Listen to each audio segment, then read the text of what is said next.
Bangkit dari koma.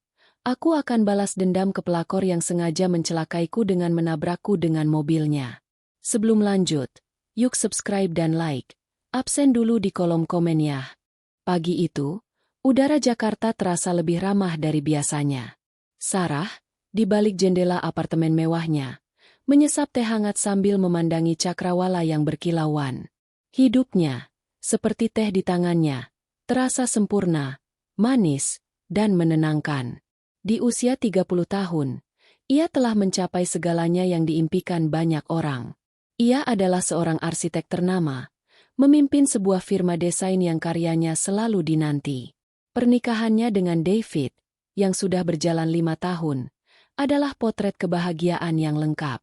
David, seorang pengusaha di bidang properti, adalah pria yang penuh perhatian, cerdas, dan selalu mendukung setiap langkahnya. Mereka adalah pasangan ideal yang sering dijadikan panutan oleh teman-teman dan rekan kerja. Tentu saja, kehidupan Sarah tidak hanya berputar pada karir dan cinta. Ia juga memiliki Clara, sahabatnya sejak bangku kuliah. Clara, seorang desainer interior berbakat, adalah bagian tak terpisahkan dari hidup Sarah. Mereka sering berbagi cerita, tawa, dan rahasia terdalam. Clara adalah orang pertama yang Sarah temui saat ia merasa perlu sandaran.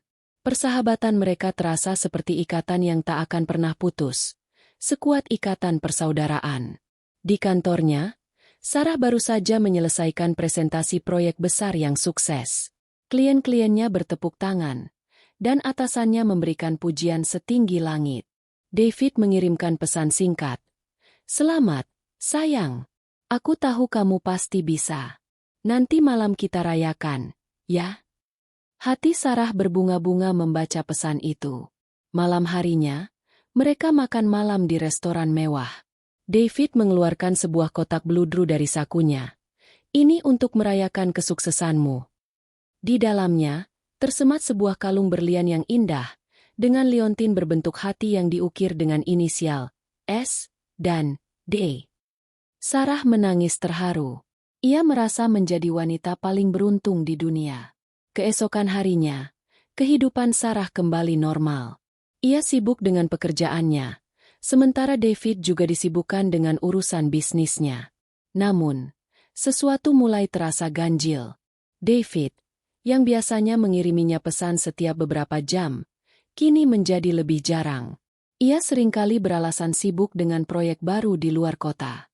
Awalnya, Sarah tidak terlalu memikirkan hal itu. Ia percaya penuh pada suaminya. Suatu sore, Sarah menerima panggilan telepon dari Clara. Suaranya terdengar cemas. "Sarah, bisakah kita bertemu? Ada sesuatu yang harus aku bicarakan." Sarah segera mengiyakan, merasa ada yang tidak beres. Di sebuah kafe, Clara tiba dengan wajah pucat. Sarah menanyakan apa yang terjadi. Clara ragu-ragu, seolah takut untuk berbicara. David selingkuh, Sarah," katanya dengan suara bergetar. Hati Sarah seolah berhenti berdetak. "Itu tidak mungkin, Clara. David tidak akan pernah melakukan itu." Sarah membela David, tetapi ia merasakan getaran aneh di hatinya. Clara menunjukkan beberapa foto dari ponselnya. Foto-foto itu menunjukkan David dan seorang wanita berambut pirang di sebuah restoran. Wanita itu tertawa lepas, dan David terlihat sangat bahagia. Air mata Sarah mulai mengalir. "Siapa dia, Clara? Kamu kenal dia?" Clara menggelengkan kepalanya. "Aku tidak tahu, Sarah. Aku melihat mereka secara tidak sengaja." Sarah pulang ke rumah dengan hati hancur. Ia mencoba menghubungi David, tetapi panggilannya tidak dijawab. Malam itu, ia tidak bisa tidur. Ia mencari petunjuk di ponsel David yang tidak terkunci, dan menemukan pesan-pesan tersembunyi yang membuat darahnya mendidih. Pesan-pesan itu bukan dari wanita pirang yang Clara tunjukkan, melainkan dari Clara sendiri. "Sayang, David, kamu sudah pulang? Aku sangat merindukanmu." Salah satu pesan berbunyi. Sarah terkejut dan merasakan jantungnya seperti ditusuk. Ia terus membaca, dan menemukan fakta bahwa David dan Clara sudah menjalin hubungan gelap selama beberapa bulan. Foto-foto yang Clara tunjukkan padanya hanyalah sandiwara. Clara, sahabat terbaiknya, adalah wanita yang berselingkuh dengan David, suaminya. Hati Sarah hancur berkeping-keping. Pengkhianatan itu datang dari dua orang terdekatnya. Air matanya mengalir deras, membasahi bantalnya. Ia tidak lagi bisa membedakan mana yang lebih menyakitkan, perselingkuhan David atau pengkhianatan Clara. Dunia sempurna yang ia bangun selama ini, kini runtuh di hadapannya. Di tengah keputusasaannya, ia merasakan kemarahan yang membara. Ia tahu ia harus mengonfrontasi mereka, tetapi ia tidak tahu apa yang akan terjadi selanjutnya. Yang jelas, kehidupannya tidak akan pernah sama lagi. Kemarahan adalah api yang membakar akal sehat. Bagi Sarah, api itu kini membakar seluruh jiwanya. Ia tidak tahu harus mulai dari mana, tetapi ia tahu ia harus mengonfrontasi dua orang yang telah menghancurkan hidupnya. Malam itu, ia mengirim pesan kepada David dan Clara, meminta mereka berdua datang ke apartemennya. Clara membalas dengan cemas. "Ada apa, Sarah? Kamu baik-baik saja?" Sementara David hanya membalas, "Aku akan segera sampai, sayang."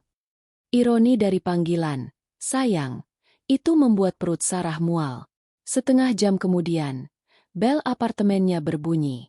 David masuk terlebih dahulu, diikuti Clara yang tampak gelisah di belakangnya. Clara mencoba tersenyum, tetapi senyum itu tidak sampai ke matanya. Sarah berdiri di tengah ruang tamu, tangannya mengepal erat, matanya menatap tajam ke arah mereka berdua. "Ada apa ini, Sarah? Kamu terlihat tidak baik," tanya David, mendekati Sarah seolah hendak memeluknya. Sarah melangkah mundur. "Jangan sentuh aku." Suaranya serak dan dingin. David terkejut. Sarah mengambil ponselnya dan meletakkannya di atas meja kopi, memproyeksikan layar ponselnya ke televisi besar di dinding. Di sana, terpampang jelas pesan-pesan mesra antara David dan Clara. Suasana seketika hening. Clara menunduk, wajahnya memucat, sementara David terdiam, tidak bisa berkata-kata. "Jadi, apa ini?" tanya Sarah. Suaranya naik satu oktav. "Ceritakan padaku, kalian berdua." David mencoba menyangkal. "Sarah, ini bukan seperti yang kamu pikirkan. Ini hanya kesalahpahaman." Clara, di sisi lain, mulai menangis dan mencoba meminta maaf. "Maafkan aku, Sarah. Aku tidak tahu harus bagaimana." Air mata Clara terasa seperti asam yang membakar wajah Sarah. "Tidak tahu harus bagaimana? Kamu tidur dengan suamiku, Clara, sahabatku sendiri," teriak Sarah, tidak lagi bisa menahan emosinya. Pertengkaran pecah. Kata-kata tajam berhamburan, saling menyalahkan dan membela diri. David mencoba meredakan situasi, tetapi Clara yang merasa terpojok menjadi semakin panik. "Aku mencintaimu, David." "Bukan dia," teriak Clara pada David, menunjuk ke arah Sarah. Pengakuan itu adalah pukulan telak terakhir bagi Sarah. Ia merasa jiwanya benar-benar hancur. Tidak tahan lagi, Sarah berlari keluar dari apartemen. Hatinya sakit dan pikirannya kacau. David dan Clara mengejarnya. Di koridor apartemen, Sarah mendobrak pintu tangga darurat dan berlari ke parkiran bawah tanah. Ia hanya ingin kabur, jauh dari semua kebohongan dan pengkhianatan ini. Di parkiran yang remang-remang, Sarah terus berlari. Air matanya memburamkan pandangannya. Ia tidak melihat David dan Clara yang mengejarnya dari belakang. Clara, yang merasa putus asa, berlari ke mobilnya sendiri. Ia menyalakan mesin dan mengemudikannya dengan cepat, berharap bisa menghalangi Sarah atau setidaknya membuatnya berhenti. Namun, di tengah kepanikan dan kegelapan, Clara kehilangan kendali. Ban mobilnya berdecit, dan dengan suara rem yang memekakan telinga, mobil itu melaju kencang ke arah Sarah. Sarah yang terkejut menoleh, melihat kilatan lampu mobil yang terang. Ia tidak sempat menghindar. Pruak! Tubuh Sarah terlempar, menghantam salah satu pilar beton di parkiran. Ponselnya terlepas dari genggamannya, dan kalung berlian dari David yang terukir inisial S dan D putus dan jatuh ke lantai. Sarah terbaring tak berdaya di lantai beton yang dingin. Darah mengalir dari kepalanya. Pandangannya perlahan kabur. Hal terakhir yang ia lihat adalah wajah panik Clara dan David yang berlari ke arahnya. Namun terlambat. Suara ambulans, lampu yang berkedip, dan wajah-wajah yang cemas menjadi satu. Sarah tidak merasakan apa-apa lagi. Ia terperangkap dalam kegelapan yang pekat. Sebuah kehampaan tak berujung. Tabrakan itu, yang dimaksudkan Clara untuk menghentikan Sarah, justru membawanya ke jurang maut, meninggalkan dirinya dalam kondisi koma yang tidak pasti. Kehidupan sempurna Sarah kini benar-benar telah berakhir. Di tengah kegelapan yang tak berujung, ada sebuah percikan cahaya. Sarah merasakannya seperti denyut nadi yang asing, sebuah kesadaran yang sangat halus, merayap dari sudut terdalam pikirannya. Ia tidak tahu berapa lama ia terperangkap dalam kehampaan itu. Suara-suara samar mulai menembus tirai kegelapan, seperti bisikan dari dunia lain. Suara itu berulang, membingungkan, hingga akhirnya ia menyadari itu adalah suara mesin.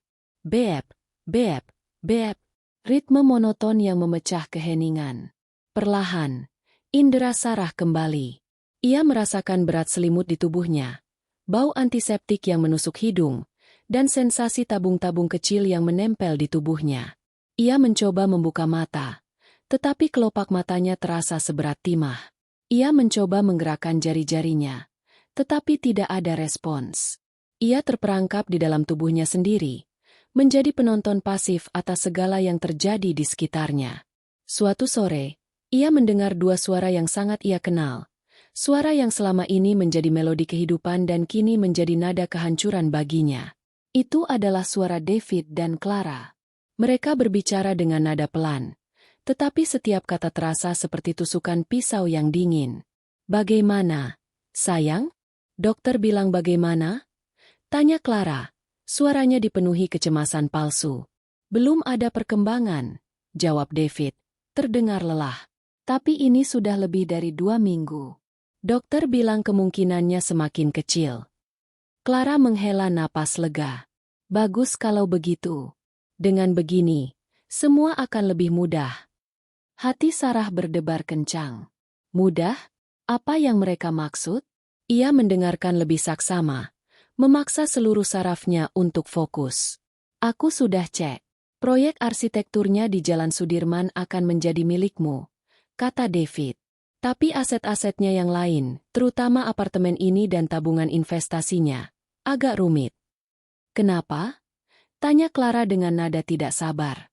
"Sesuai surat waris, jika Sarah tidak memiliki ahli waris dan aku tidak bisa membuktikan diriku sebagai suami yang sah, semua aset itu akan jatuh ke tangan Yayasan Amal," jelas David.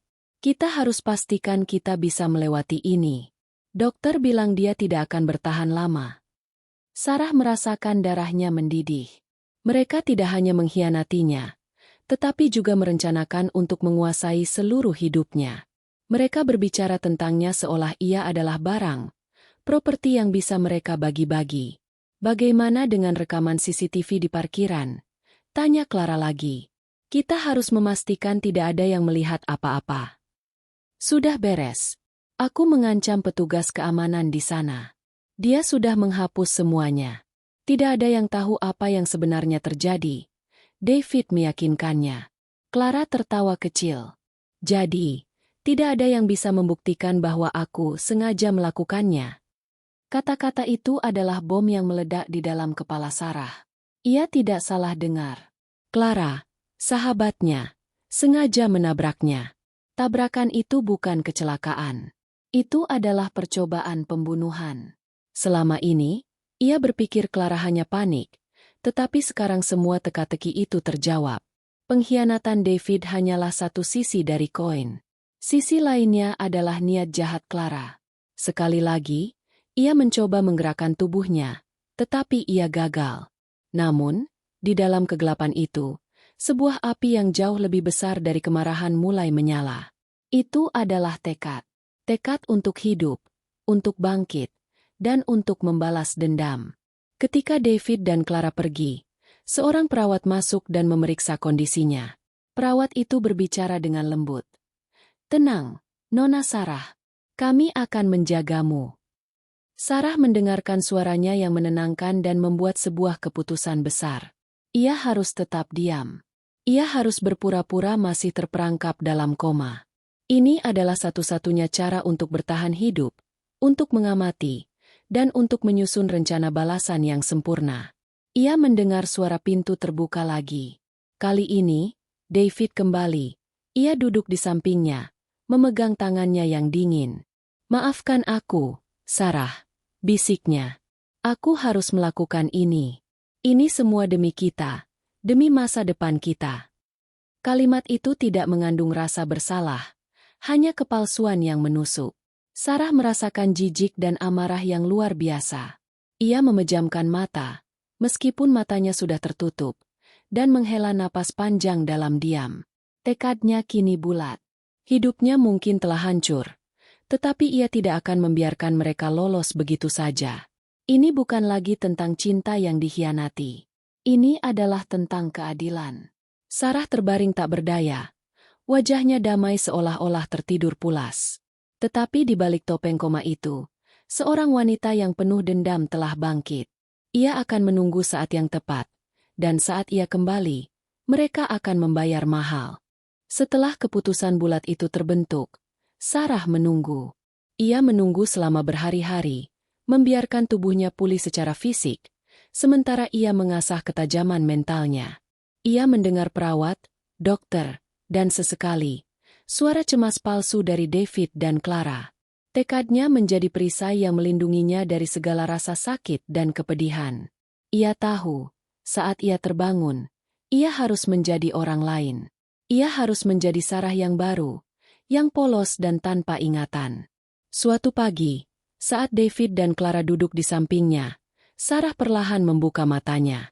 Pandangannya kosong, matanya berkedip-kedip, seolah-olah dunia di hadapannya adalah tempat asing. "Sarah? Sayang, kamu sudah sadar."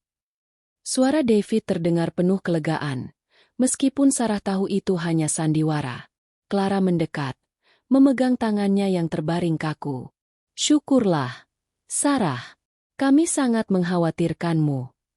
Sarah menarik tangannya dari genggaman Clara, matanya menatap tajam ke wajah wanita itu, namun tanpa pengenalan. "Maaf, Anda siapa?"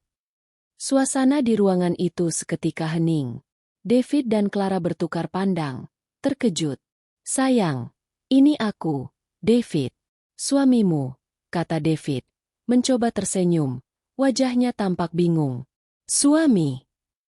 Sarah mencoba mengucapkan kata itu, seolah-olah itu adalah bahasa asing. Ia menoleh ke Clara. "Dan Anda?" Clara tersenyum penuh arti. "Ini aku, Clara, sahabat terbaikmu."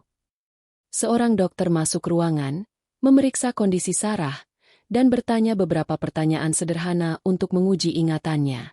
Sarah menjawab dengan jawaban yang tidak masuk akal, mengatakan nama-nama acak dan tidak mengenali siapapun. Dokter mengangguk dengan serius. Sepertinya pasien mengalami amnesia retrograd akibat benturan di kepala. Kehilangan ingatannya bersifat selektif, mungkin hanya memengaruhi ingatan jangka panjangnya. Mendengar vonis dokter, David dan Clara tidak bisa menyembunyikan kelegaan di wajah mereka. Rencana mereka berhasil lebih baik dari yang mereka harapkan. Amnesia ini adalah anugerah terindah bagi mereka, sebuah jalan keluar yang sempurna. Mereka tidak perlu lagi khawatir Sarah akan menceritakan tentang perselingkuhan mereka atau tabrakan maut itu. Selama beberapa hari di rumah sakit, Sarah memainkan perannya dengan sempurna. Ia bersikap polos, mudah terkejut, dan sesekali bertanya tentang hal-hal yang membuat David dan Clara panik, tetapi ia melakukannya dengan sangat hati-hati. "David, aku melihat kalung ini di laci.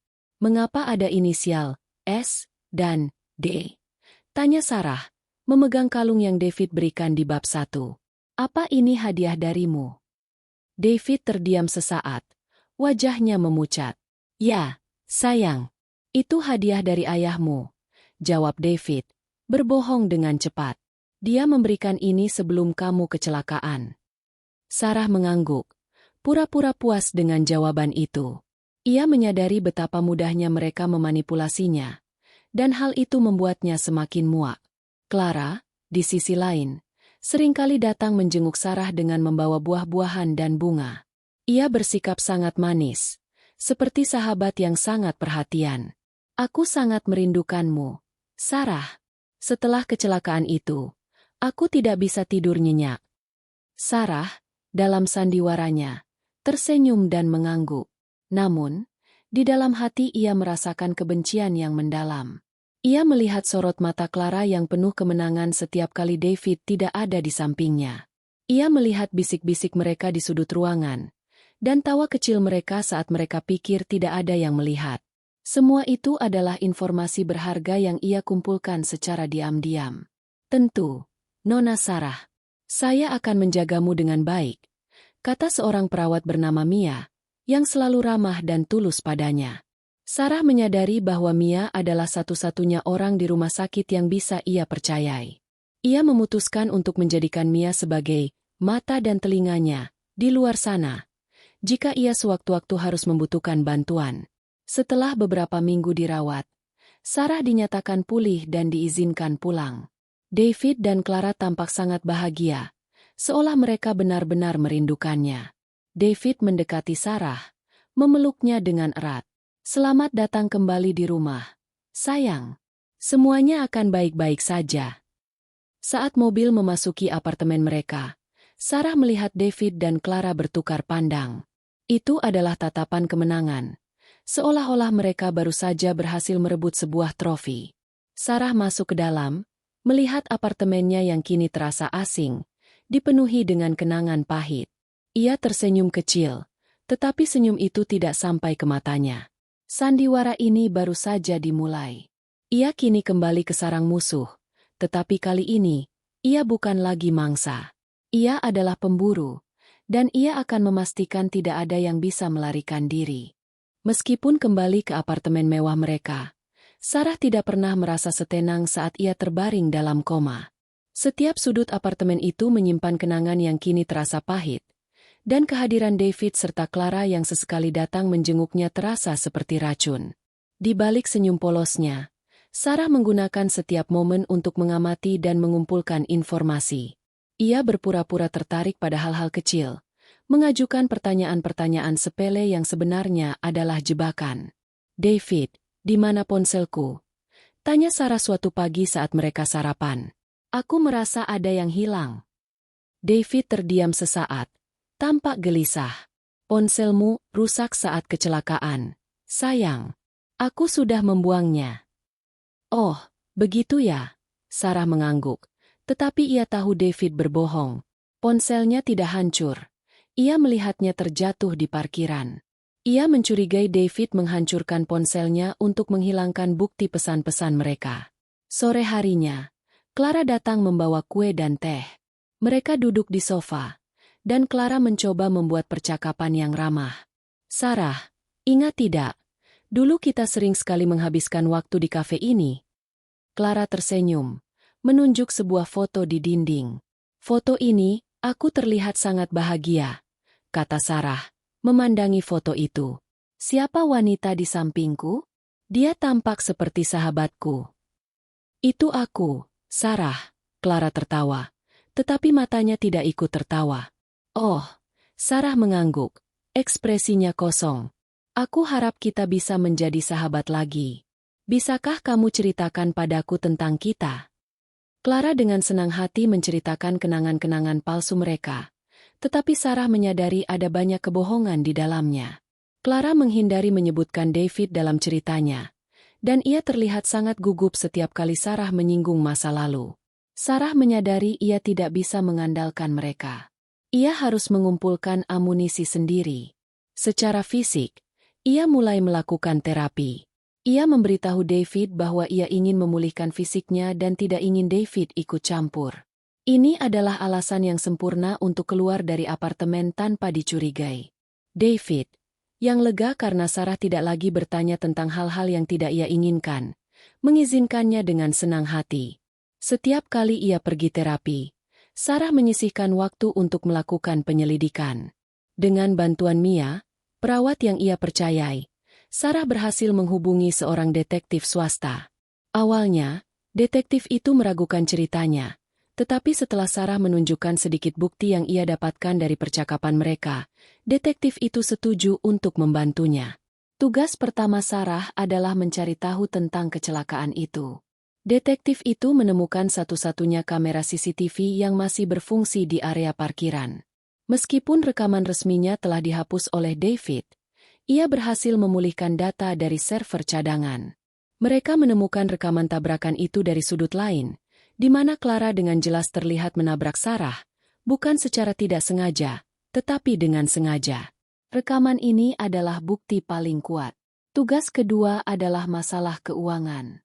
Sarah berhasil mendapatkan akses ke akun banknya dengan alasan yang berbeda, lalu meminta detektif itu untuk menyelidiki aliran dana di antara rekeningnya, David, dan Clara. Detektif itu menemukan adanya transfer dana besar-besaran dari rekening David ke rekening Clara dalam beberapa bulan terakhir. Ini adalah bukti kuat bahwa mereka bekerja sama dalam penggelapan uang perusahaan Sarah. Di sela-sela investigasi, Sarah juga memulihkan dirinya. Ia berlatih di gym, melakukan yoga, dan bermeditasi. Ia menyadari bahwa balas dendam yang terbaik bukanlah dengan kekerasan, tetapi dengan kekuatan. Ia harus menjadi wanita yang lebih kuat dari sebelumnya, tidak hanya secara fisik, tetapi juga mental. Ia harus bisa mengendalikan emosinya dan menunggu saat yang tepat untuk menyerang. Malam harinya, setelah hari yang panjang, Sarah pulang ke apartemen. David sudah menunggunya dengan makan malam. Ia tersenyum, tetapi senyum itu tidak lagi membuat Sarah merasa nyaman. Sarah sadar bahwa David sedang merencanakan sesuatu yang lebih besar, dan ia harus menghentikannya sebelum terlambat. Saat mereka makan malam, David bertanya, "Bagaimana terapimu, sayang? Kamu terlihat lebih sehat." "Aku merasa lebih baik, David. Tapi aku tidak bisa mengingat apa-apa," jawab Sarah, pura-pura sedih. "Aku hanya ingin tahu apa yang terjadi pada diriku. Siapa yang menabrakku?" David terdiam. "Itu kecelakaan, Sarah. Kamu ditabrak oleh seseorang yang melarikan diri." Sarah mengangguk. "Aku mengerti. Aku hanya ingin keadilan." Di dalam hati, Sarah tersenyum. Ia tahu ia akan mendapatkan keadilan itu, dan itu akan jauh lebih memuaskan daripada yang bisa dibayangkan David dan Clara. Mereka mengira ia adalah boneka, tetapi mereka tidak tahu bahwa ia kini adalah dalang dari sandiwara yang jauh lebih besar. Setelah berhasil mengumpulkan amunisi rahasia, kini saatnya Sarah memulai perang. Namun, pertempuran yang ia pilih bukanlah dengan kekerasan, melainkan dengan kecerdasan dan psikologis. Ia menyadari bahwa musuhnya, David dan Clara, memiliki satu kelemahan fatal. Mereka tidak mempercayai satu sama lain sepenuhnya. Dan sandiwara amnesia Sarah adalah senjata terbaiknya untuk mempermainkan kelemahan itu. Pagi itu, saat sarapan, Sarah sengaja menjatuhkan sebuah majalah bisnis ke lantai. David, yang sedang sibuk dengan tabletnya, menunduk untuk mengambilnya. Sarah berpura-pura membaca sebuah artikel di majalah itu. "David, aku melihat berita tentang proyek properti baru di kawasan selatan. Apakah itu proyekmu?" tanyanya polos. David mengangkat alisnya, tampak terkejut. "Ya, sayang. Kenapa?" "Oh, tidak apa-apa," jawab Sarah. "Aku hanya ingat samar-samar tentang proyek ini, seolah aku pernah melihatnya. Namanya Green Valley Residence. Aku ingat Clara pernah menunjukkan padaku sketsa desainnya. Dia bilang itu adalah proyek yang sangat menjanjikan. Kalian berdua akan menjadi kaya raya." Wajah David seketika berubah. Ia menatap Sarah dengan pandangan curiga. "Clara yang menunjukkanmu? Kapan?" Aku tidak tahu." Sarah pura-pura memijat kepalanya. "Ingatanku masih kabur. Tapi aku yakin itu dia. Dia bilang, proyek ini akan membuat kita kaya, David." Begitu katanya. "Dia bilang, kita?" David bertanya. Suaranya terdengar dingin. "Bukan, kalian?" "Iya, kita." Sarah mengangguk polos. "Aku rasa dia sangat senang. Dia bahkan bilang, Dia sudah menginvestasikan sebagian dananya di sana. Tangan David mengepal di bawah meja. Ia tahu Clara tidak pernah memberitahunya bahwa dia juga ikut berinvestasi. David, yang selama ini merasa lebih unggul, kini merasa dikhianati. Malam harinya, giliran Clara yang ia pancing. Clara datang ke apartemen dengan dalih membawa makanan favorit Sarah. Saat Clara sibuk di dapur, Sarah mendekatinya. "Clara," panggilnya lembut. Clara menoleh. "Ada apa, Sarah? Kamu butuh sesuatu?" "Tidak." Sarah menggeleng. "Aku hanya merasa sedih. Aku menemukan foto-foto pernikahan kita. Aku sangat mencintai David, kan? Apakah dia juga mencintaiku?" Clara terdiam, tampak tidak nyaman. "Tentu saja, Sarah. Dia sangat mencintaimu," jawabnya dengan suara bergetar. "Tapi, kenapa aku merasa ada yang lain?" Sarah bertanya. Matanya menatap dalam-dalam ke mata Clara. "Aku ingat percakapanku dengan David. Dia bilang ada wanita lain. Dia bilang ingin bersamaku lagi, tapi wanita itu selalu menghalanginya." Clara terkejut. "Wanita lain? Siapa?" "Aku tidak tahu." Sarah menggeleng. "David tidak pernah menyebut namanya. Dia hanya bilang, wanita itu sangat posesif. Dia tidak akan melepaskanmu." "Kenapa aku merasa dia bicara tentangmu, Clara?" Clara langsung membantah. "Tidak, Sarah. Itu tidak mungkin. Kami hanya sahabat. David tidak akan pernah selingkuh, apalagi dengan wanita lain." Clara panik, ketakutan bahwa David akan berpaling darinya. Ia merasa terancam dan tidak aman. Strategi Sarah berhasil. Benih keraguan kini tertanam kuat di hati mereka. Clara mencurigai David memiliki wanita lain, dan David mencurigai Clara berniat menguasai asetnya sendiri. Keduanya mulai saling menyerang, bukan dengan kekerasan, tetapi dengan kata-kata tajam dan pertanyaan-pertanyaan yang penuh curiga. Di sisi lain, Sarah menggunakan perannya sebagai pemilik perusahaan yang amnesia untuk mengacaukan bisnis mereka.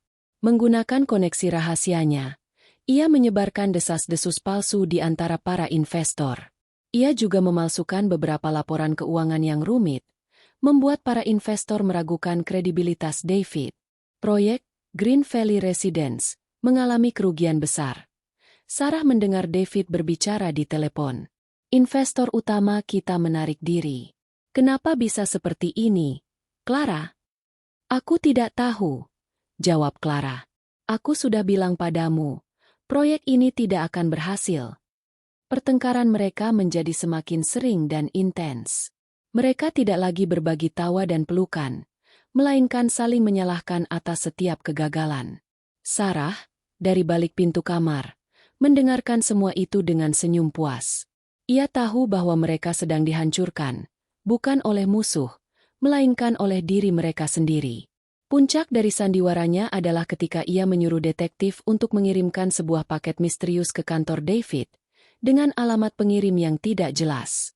Di dalamnya, ada sebuah foto buram David dan Clara yang sedang berciuman, dengan catatan yang bertuliskan, "Wanita ini telah mengkhianatimu.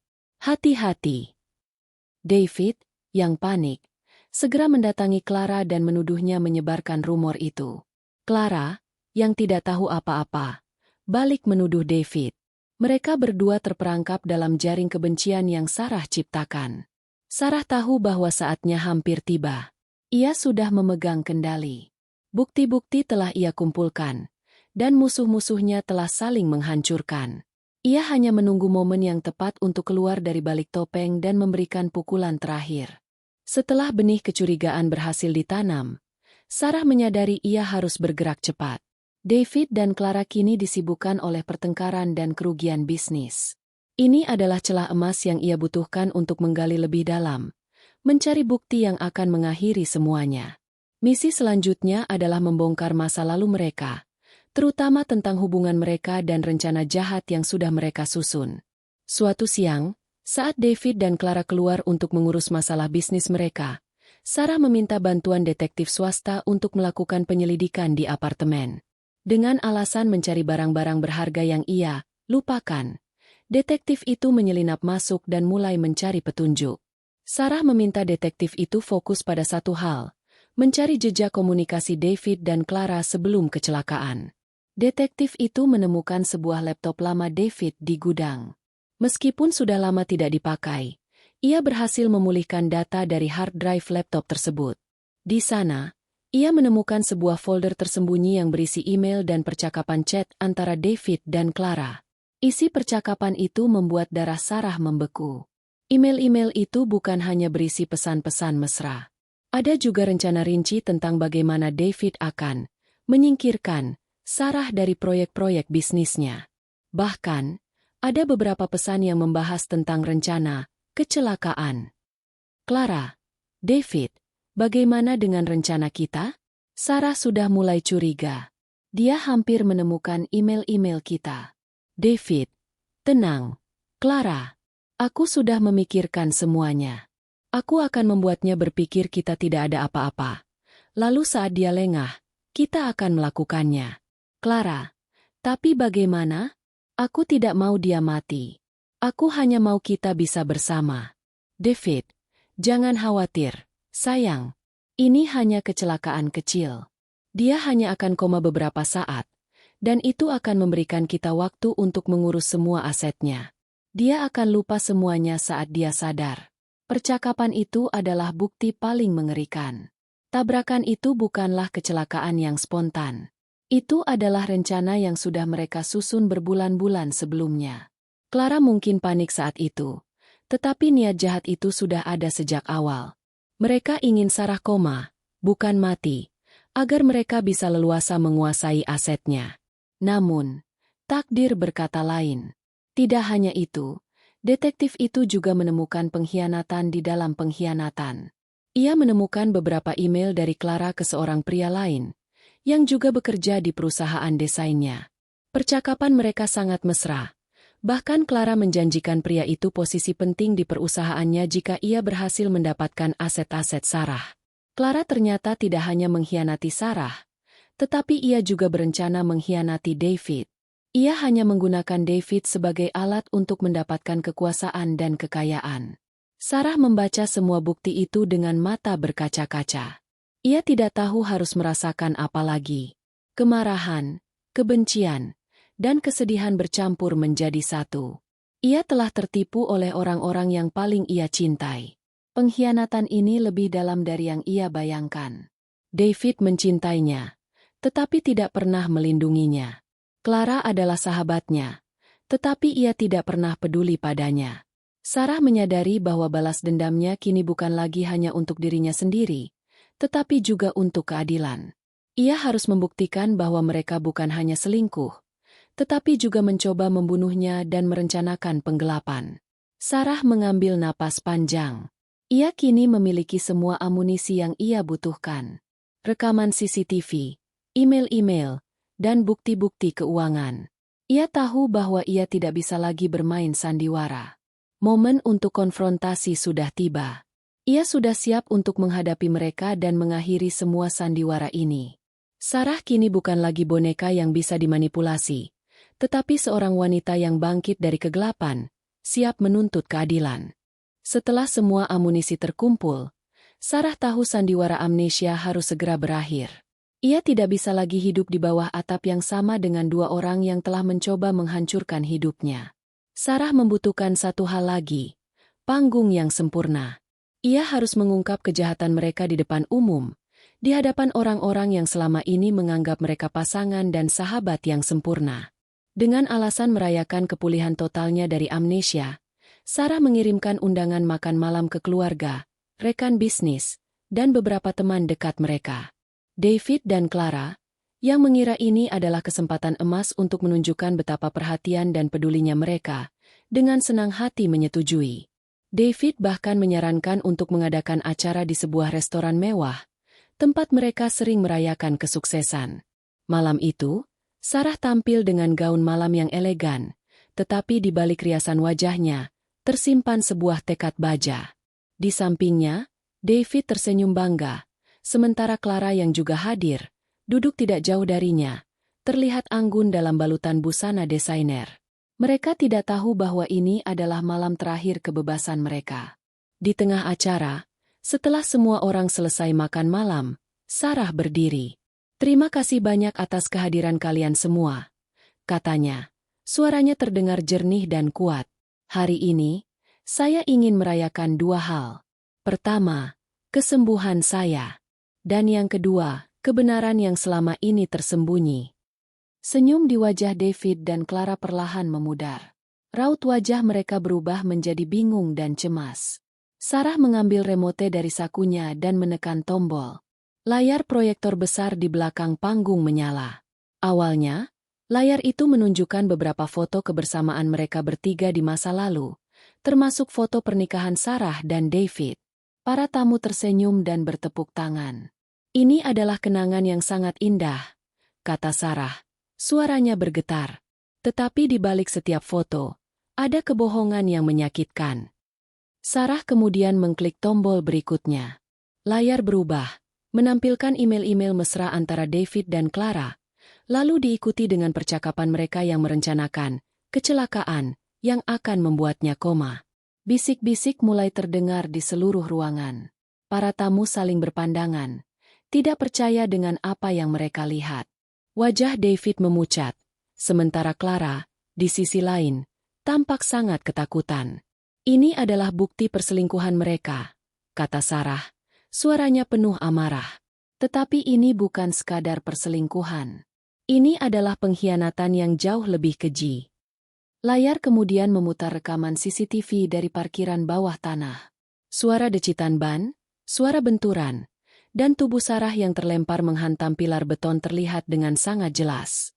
Para tamu terkejut. Beberapa bahkan ada yang menutup mulutnya karena tidak percaya. Rekaman itu menunjukkan dengan pasti bahwa Clara, dengan sengaja, menabrak Sarah. Clara berdiri, wajahnya merah padam. "Itu tidak benar. Itu kecelakaan. Aku panik. David, katakan sesuatu." David, yang tidak bisa lagi menyembunyikan keterkejutannya, hanya bisa diam. Ia menatap Clara. Matanya penuh kebencian.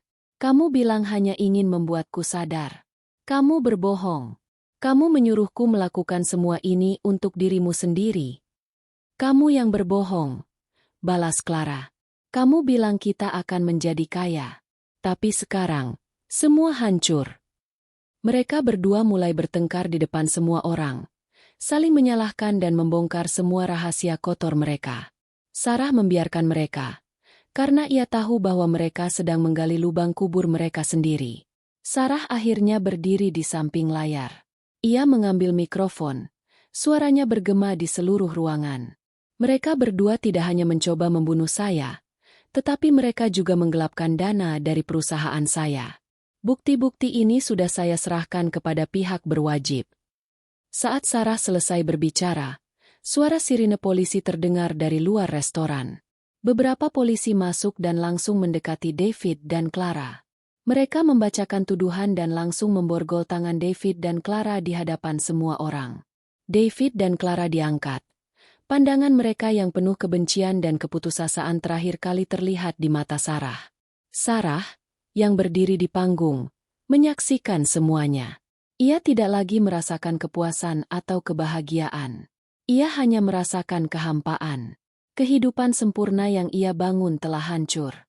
Balas dendam ini tidak mengembalikan apapun, tetapi setidaknya, ia mendapatkan keadilan. Malam itu, Sarah meninggalkan restoran, diikuti oleh beberapa tamu yang terkejut. Ia berjalan dengan tegar, dan untuk pertama kalinya setelah sekian lama, ia merasa bebas. Malam itu, berita tentang penangkapan David dan Clara di restoran mewah menyebar dengan cepat. Media sosial dan portal berita online dipenuhi dengan kisah pengkhianatan, penggelapan, dan percobaan pembunuhan yang mengejutkan. Clara, yang dikenal sebagai desainer interior berbakat, dan David, pengusaha properti yang dihormati, kini menjadi bahan cemoohan. Reputasi mereka yang dibangun dengan susah payah hancur dalam semalam.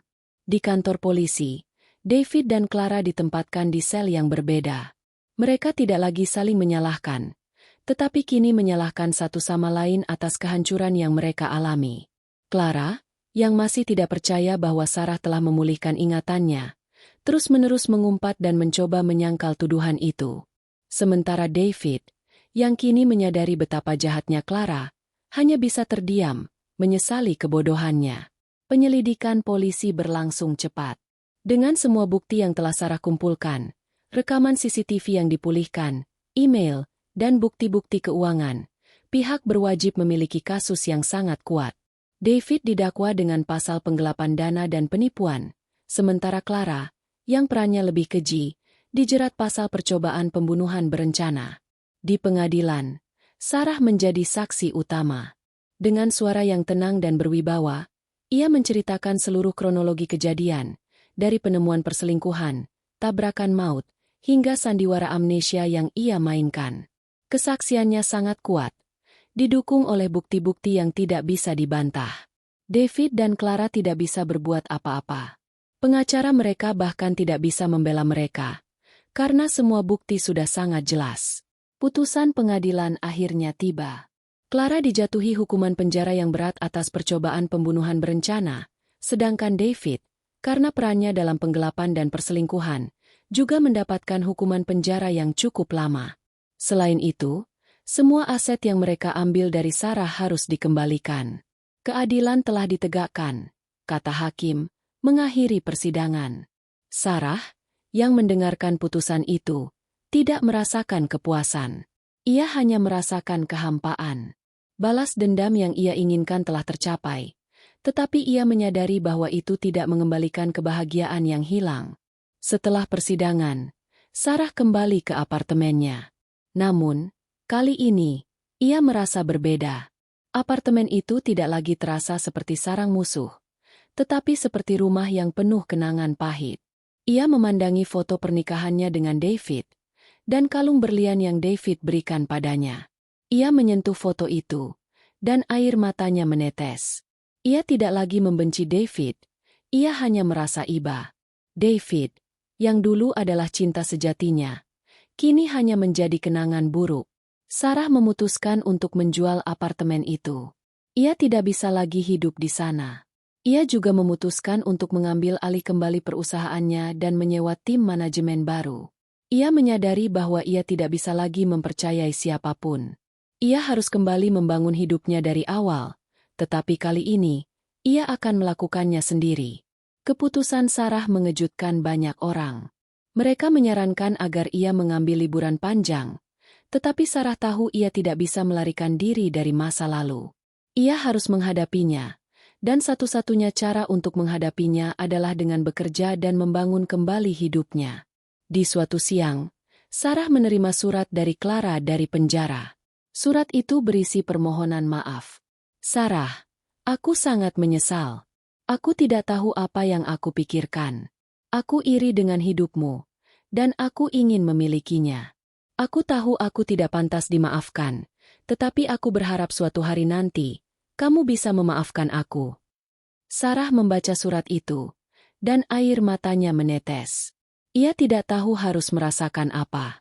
Ia tidak bisa memaafkan Clara, tetapi ia juga tidak membencinya lagi.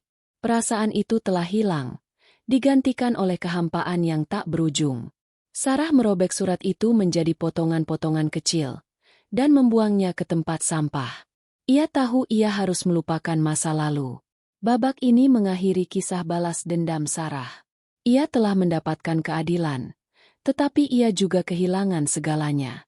Apakah Anda ingin saya melanjutkan ke bab 10, di mana Sarah memulai hidup baru dan menemukan kedamaian sejati? Bulan-bulan berlalu. Sarah kini tinggal di sebuah penthouse baru, jauh dari apartemen yang menyimpan kenangan buruk. Ruangan itu terasa tenang dan penuh cahaya, jauh berbeda dari apartemen lamanya yang terasa suram. Ia kembali fokus pada pekerjaannya, memimpin perusahaannya dengan tangan besi, memastikan tidak ada lagi pengkhianatan yang terjadi.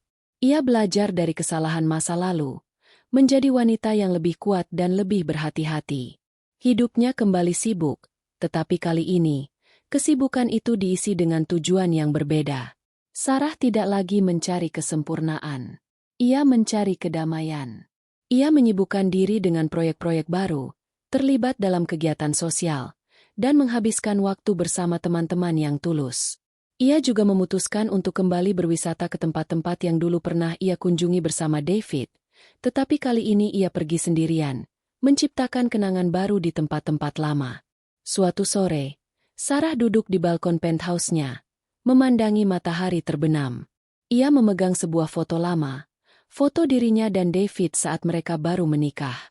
Sarah menyentuh wajah David di foto itu, dan untuk pertama kalinya, ia tidak merasakan kebencian. Ia hanya merasakan kesedihan yang tulus. Ia menyadari bahwa ia telah memaafkan David, bukan karena David pantas mendapatkannya, tetapi karena ia membutuhkan kedamaian.